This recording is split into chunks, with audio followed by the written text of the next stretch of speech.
Assalamualaikum warahmatullahi wabarakatuh. Kita lanjutkan materi bab usaha dan energi. Sekarang masuk ke bagian kedua. Pembahasan dimulai dari energi kinetik dan teorema usaha energi. Sebelumnya kita sudah membahas bagian A dan B. Bagian A adalah definisi dari usaha oleh gaya konstan. Kemudian ada di dalamnya oleh beberapa gaya konstan. Bagian B menjelaskan tentang usaha oleh gaya tidak konstan. Nah, di bagian ini, bagian C, di sini akan dijelaskan tentang energi kinetik dan teorema usaha energi. Apa yang dimaksud dengan energi kinetik? Kemudian, apa yang dimaksud dengan teorema usaha dan energi? Yang akan dibahas di sini. Mari kita lihat, ini ada ilustrasi sebuah mobil yang sedang bergerak. Ternyata, ketika mobil ini mendapatkan gaya, maka mobil ini akan mengalami percepatan, sehingga kecepatan mobil ini akan berubah.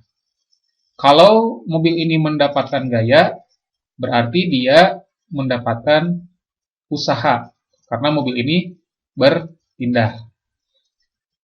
Gayanya tentu saja tidak hanya satu, tapi di sini digambarkan satu saja, dan ini adalah resultan gaya yang sejajar, sebut saja F total, arahnya ke kiri, kemudian dia bergerak dengan kecepatan mula-mula V0. Nah, menurut Newton, gara-gara F total, maka mobil ini mengalami percepatan. Bisa dituliskan dengan F total sama dengan M kalikan dengan percepatan. Sedangkan percepatan itu sama dengan perubahan kecepatan dibagi dengan selang waktunya. Misalkan dalam selang waktu tertentu, mobil ini sudah pindah sejauh S.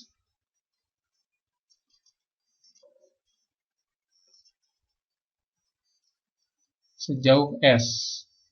Tentu karena dia mendapatkan kecepatan, di sini kecepatannya menjadi Vt.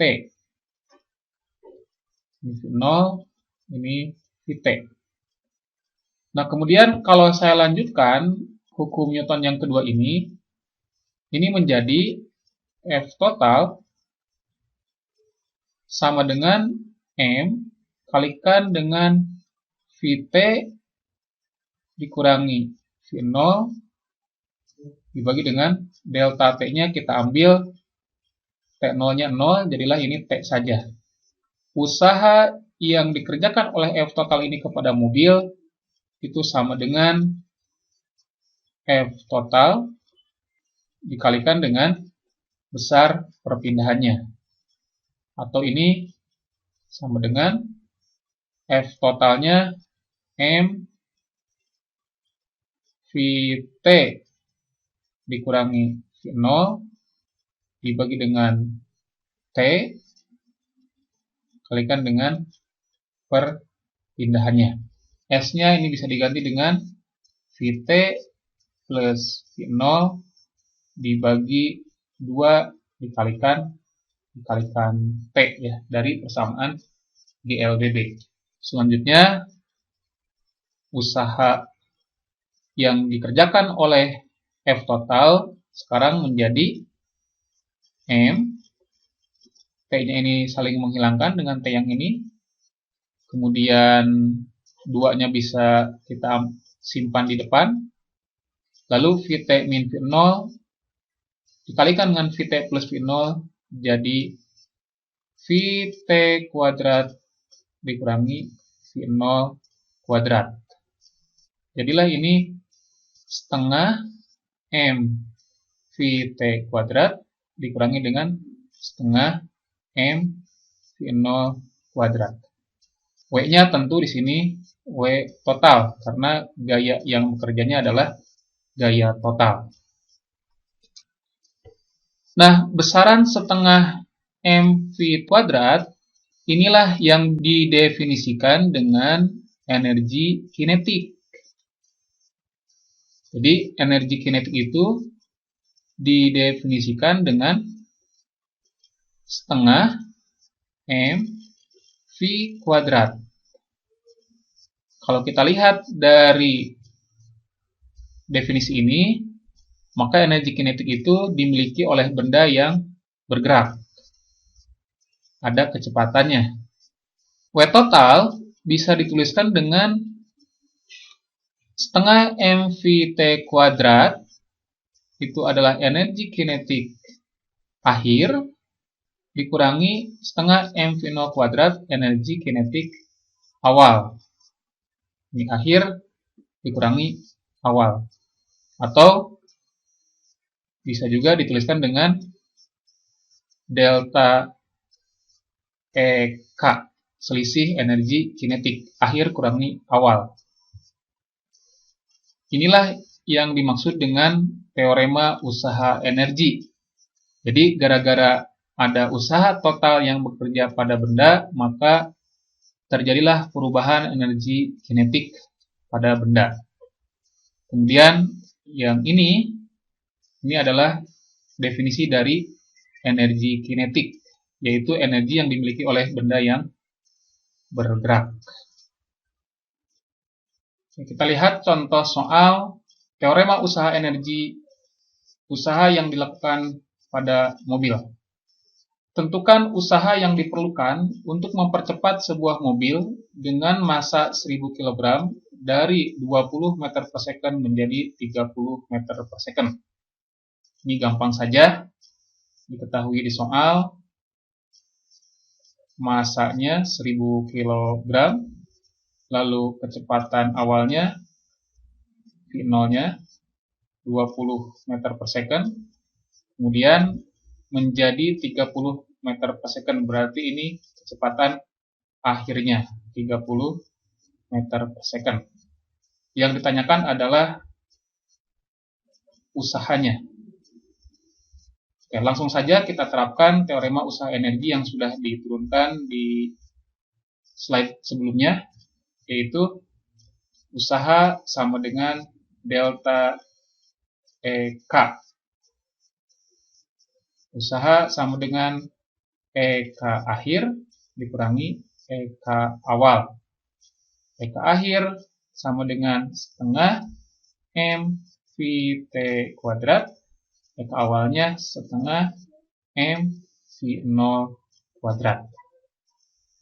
Oke, ini jadi setengah massanya 1000, Vt kuadratnya 30 dikuadratkan, kurangi dengan setengah, kalikan 1000, kalikan V0-nya 20, jangan lupa dikuadratkan. Ini jadi sama dengan 500 kalikan dengan 900, kurangi 500, kalikan 400. Oke, 5 kali 9, 45, 0-nya 4. Di 450.000 dikurangi dengan 5 kali 4, 20, jangan lupa 0-nya 4 juga. Jadi 450.000 dikurangi 200.000, ini sama dengan 25, 0-nya 4, 250.000 Joule, atau bisa juga dituliskan dengan 250 kilojoule. Itulah jawabannya. Oke, contoh soal berikutnya. Ini soal untuk memahami konsep usaha energi. Masih tentang usaha untuk menghentikan mobil. Sebuah mobil yang berjalan dengan laju 60 km per jam dapat direm sampai berhenti dalam jarak 20 meter. Jika mobil tersebut berjalan 2 kali lebih cepat, berapa jarak penghentiannya? Di sini diketahui, kalau misalkan V-nya sama dengan 60 km per jam, ketika direm, dia berhenti sejauh 20 meter. Ini direm. Sekarang kalau misalkan V-nya berjalan 2 kali lebih cepat, berarti 120 km per jam. Lalu direm juga dengan gaya yang sama. Berapa sekarang jarak penghentiannya? Misalkan ini kita kasih indeks, ini kondisi 1, V1, S1, ini V2, S2. Nah, di sini soal ini ingin kalian memahami bagaimana hubungan antara usaha dengan energi kinetik. Tadi kita sudah dapatkan bahwa usaha itu sama dengan delta EK. Delta EK adalah EK akhir dikurangi EK awal. Karena akhirnya dia berhenti, maka EK akhir ini sama dengan 0. Jadi ini sama dengan 0. Sehingga bisa dituliskan dengan usaha sama dengan minus EK 0. Sedangkan usaha ini adalah usaha yang dilakukan oleh gaya rem, yaitu minus F rem kalikan dengan jaraknya. Ini sama dengan minus EK 0. Jadi S-nya sama dengan minusnya hilang ya. EK 0 dibagi dengan F rem. Jadi S-nya ini sama dengan EK 0-nya setengah MV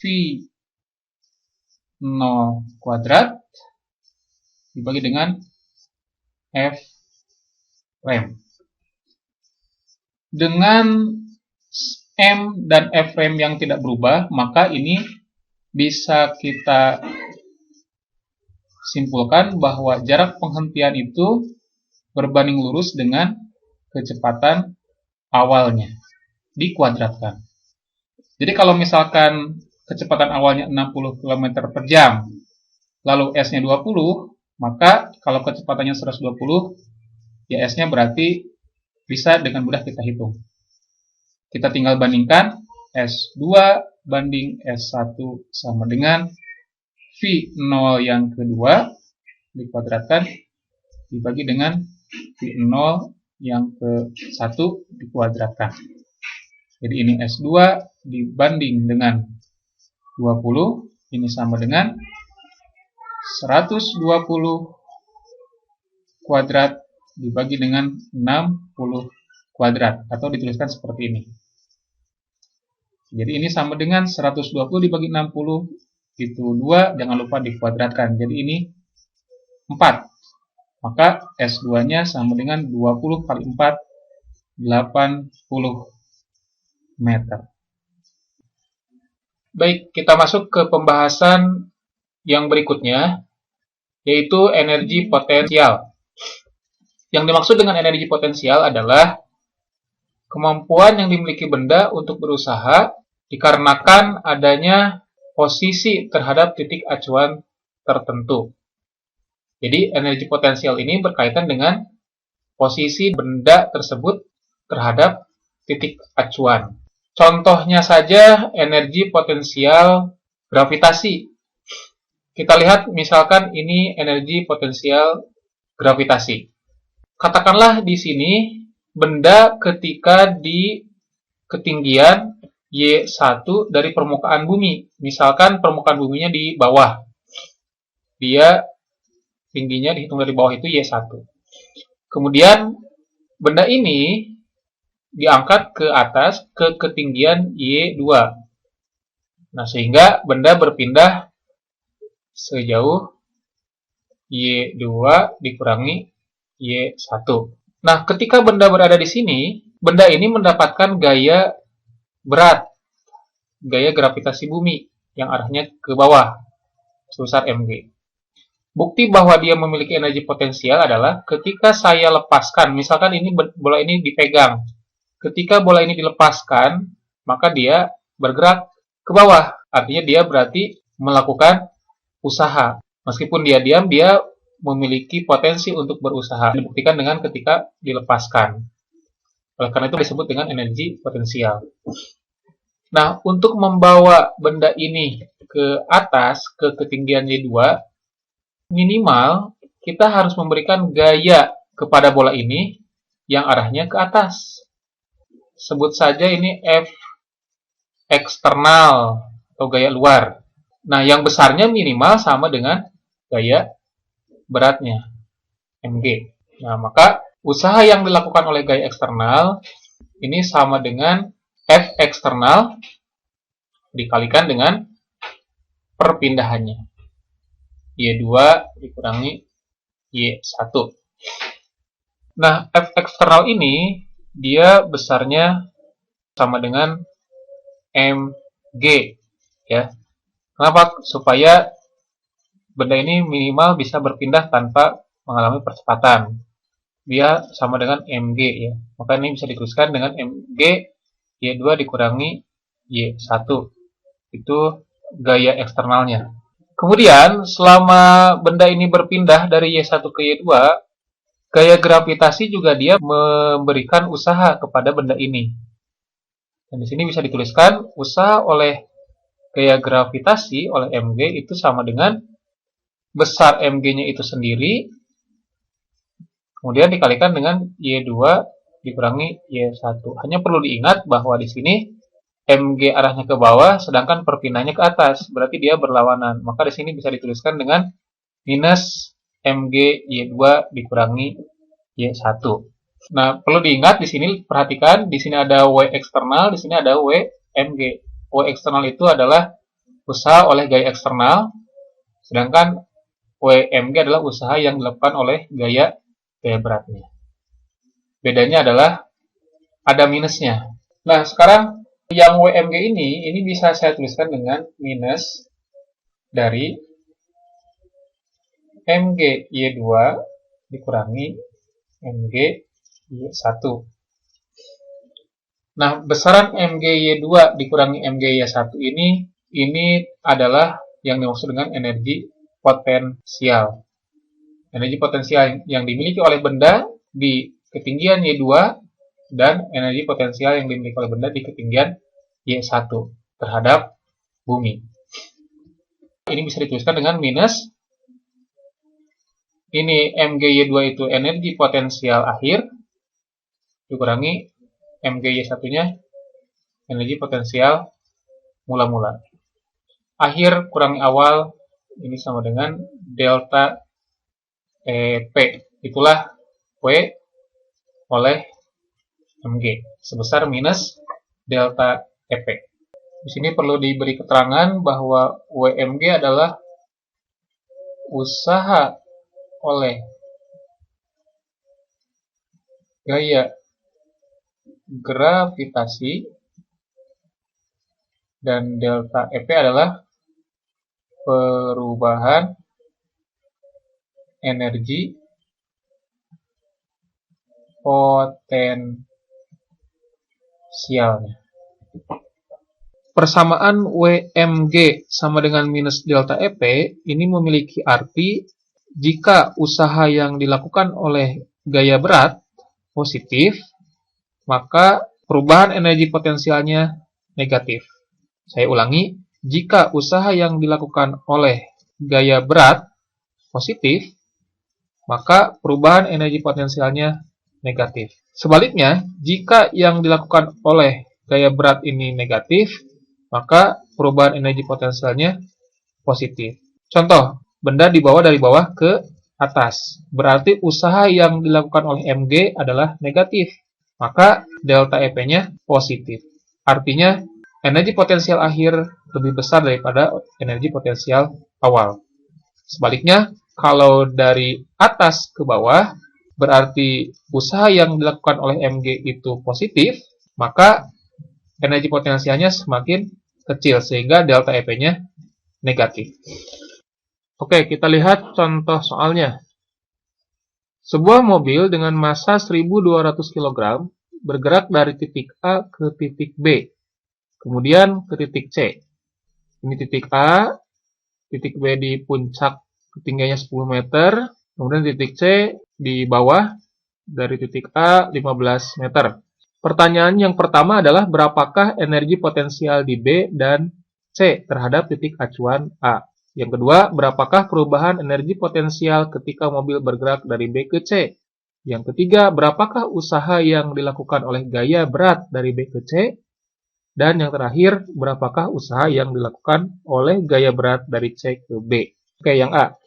Karena di sini titik acuannya adalah A, maka kita jadikan di sini Y-nya atau ketinggiannya ini sama dengan 0. Nah, yang pertama ditanya energi potensial di B. Energi potensial di B. Perhatikan B itu ketinggiannya 10 meter dari A. Berarti langsung saja kita tuliskan M, G, Y, B. Sama dengan masanya 1200, G-nya 10, YB-nya 10. Jadi ini sama dengan 120.000 Joule atau 120 kilo Joule. Oke, kemudian yang C, energi potensial di C ini sama dengan M, G, Y, C. Tapi lihat di sana, C itu ada di bawah A, sehingga ini negatif. M, G, Y, C. Ya, jadi ini minus, masanya 1200, kalikan G-nya 10, kalikan minus 15. Ya, sama dengan 180.000 Joule minus ini atau minus 180 kilo Joule. Dan sekarang pertanyaan yang B, berapakah perubahan energi potensial ketika mobil bergerak dari B ke C? Berarti delta EP dari B ke C, EP akhir, EPC ya, dikurangi EP awalnya yang B. Oke, ini tinggal dihitung sama dengan minus 180 kilo Joule dikurangi EPB-nya 120 kilo Joule. Jadi ini sama dengan 300 kilo Joule. Minus 300 kilo. Nah, ini memiliki arti bahwa energi potensial berkurang. Ya, dari B ke C berkurang 300 kilo Joule sebesar 300 kilo Joule. Pertanyaan yang C, berapakah usaha yang dilakukan oleh gaya berat dari B ke C? Oke, kita tinggal tuliskan W oleh MG dari B ke C ini memenuhi persamaan minus delta EP. Ya, minus EP akhirnya berarti dari akhir ya, di C berarti. EP C kurangi EP EPB gitu ya. Jadi ini sama dengan minus, tadi sudah dihitung ya. Sudah dihitung delta EP-nya itu minus 300. Jadi minus dari minus 300 kilo Joule. Ini sama dengan plus 300 kilo Joule. Jadi dari B ke C, usaha yang dilakukan oleh gaya berat itu positif. Kenapa positif? Karena gaya beratnya ke bawah, ya, pindahnya pun ke bawah. Jadi gaya berat searah dengan perpindahannya, makanya positif. Oke, berikutnya yang D. Berapakah usaha yang dilakukan oleh gaya berat dari C ke B? Dari C ke B, ya tinggal dibalik saja. WMG sama dengan delta EP-nya berarti EPB dikurangi EP EPC ya. Sama dengan minus dari EPB-nya kurangi EPC kan berarti lawan dari ini ya. Kalau tadi minus 300 sekarang menjadi plus 300. Jadi hasilnya minus 300 kilo Joule. Nah, minus di sini berarti menunjukkan bahwa usaha dari C ke B ini bernilai negatif. Itu artinya MG-nya ke bawah, sedangkan pindahnya ke atas ya. Gaya beratnya berarti berlawanan dengan perpindahannya. Kalau misalkan ditanya usaha yang diperlukan oleh gaya luar dari C ke B berapa? Nah, ini baru. Kalau usaha oleh gaya luar, usaha eksternal, Berarti ini sama dengan delta EP-nya dari C ke B. Dari C ke B, delta EP-nya berarti 300 kilojoule ya, 300 kilojoule. Jadi kebalikan dari usaha oleh gaya berat. Masih ingat di slide sebelumnya ya. Nah, ini menunjukkan bahwa diperlukan 300 kilojoule untuk memindahkan benda dari C ke B. Baik, selanjutnya adalah pembahasan tentang gaya-gaya konservatif dan non-konservatif.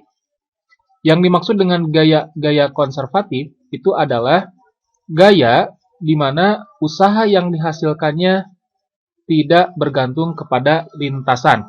Jadi gaya yang usahanya tidak bergantung pada lintasan itu disebut dengan gaya konservatif. Kemudian gaya yang usahanya bergantung pada lintasan itu disebut dengan gaya non-konservatif. Contoh gaya konservatif. Ini gaya gravitasi. Kemudian gaya pegas. Kemudian gaya listrik. Sedangkan contoh dari gaya non-konservatif diantaranya gaya gesek, kemudian gaya dorong, gaya tegang tali. Itu contoh-contoh dari gaya non-konservatif. Oke, kita akan buktikan bahwa gaya gravitasi adalah gaya konservatif, gaya yang usahanya tidak bergantung pada lintasan. Misalkan ini ada sebuah bidang miring, di dasarnya titik A, kemudian di sini titik B, kemudian di puncak titik C. Lalu saya ingin memindahkan benda dari A ke C melalui jalur ACB dan ABC. Nah, kalau gaya gravitasi itu adalah gaya konservatif, maka lintasannya tidak mempengaruhi usahanya. Jadi, mau lintasan AC atau ABC, itu hasilnya harus sama. Kayak kita hitung. Lintasan untuk AC terlebih dahulu. Ketika benda di sini, di titik A, dia punya gaya berat, arahnya ke bawah. Oke, sekarang kita hitung usaha yang dilakukan oleh gaya gravitasi melalui lintasan AC. Usaha yang dilakukan oleh gaya gravitasi dari A ke C melalui lintasan AC memenuhi persamaan gaya yang sejajar dengan perpindahannya. Masih ingat ya definisi dari usaha? Yaitu perkalian antara gaya yang sejajar dengan besar perpindahannya. Oke, misalkan bendanya akan kita gambarkan gaya gravitasinya di sini ketika benda di sini. Di sini benda mendapatkan gaya gravitasi sebesar mg. Nah, karena usaha oleh gaya gravitasi itu adalah gaya yang sejajar dengan perpindahan, sedangkan pindahnya ke atas, maka mg ini harus kita uraikan ke yang sejajar bidang dan tegak lurus bidang. Yang tegak lurus dengan bidang itu ini, yang sejajar bidang ini. Kalau misalkan θ-nya adalah yang ini, sudut kemiringan bidang, maka yang sejajar bidang ini adalah mg sin θ. Dan yang ini adalah mg cos θ. Nah, yang masuk ke dalam persamaan adalah F yang sejajar bidang. F yang sejajar bidang adalah mg sin θ. mg sin θ dikalikan dengan besar perpindahannya. Nah, perlu diperhatikan di sini mg sin θ berlawanan arah dengan perpindahannya. Oleh karena itu, maka di sini negatif. Kita lanjutkan. Ini menjadi mg sin θ. Sin θ kalau lihat dari segitiganya ini sama dengan depan per miring. Depannya adalah sisi BC. Miringnya adalah sisi AC. Sedangkan S-nya, panjang lintasannya adalah dari A ke, jadi sama dengan AC-nya ini sama, jadi bisa kita coret, jadilah W oleh MG itu sama dengan minus mg AB. Itu melalui jalur AC. Nah, sekarang kita akan hitung berapa usaha yang dilakukan oleh mg melalui jalur ABC. Melalui jalur ABC berarti benda ini mengalami dua usaha. Pertama dari A ke B, kemudian yang kedua dari B ke C. Sekarang mari kita lihat dari A ke B. Dari A ke B, usaha yang dilakukan oleh gaya gravitasi itu adalah F yang sejajar perpindahannya. Perpindahannya dari A ke B ke kiri, sedangkan gaya gravitasi ke bawah. Sehingga ini tidak ada yang sejajar. Oleh karena itu, maka ini pasti sama dengan 0. Sekarang tinggal dari B ke C. Dari B ke C, katakanlah benda kita gambarkan, misalkan di sini ya, setelah bergerak ke atas, gaya gravitasinya ke bawah, sedangkan pindahnya ke atas. Maka di sini bisa dituliskan WBC adalah mg kalikan dengan BC. Jangan lupa karena gayanya berlawanan arah dengan perpindahan, maka ini minus.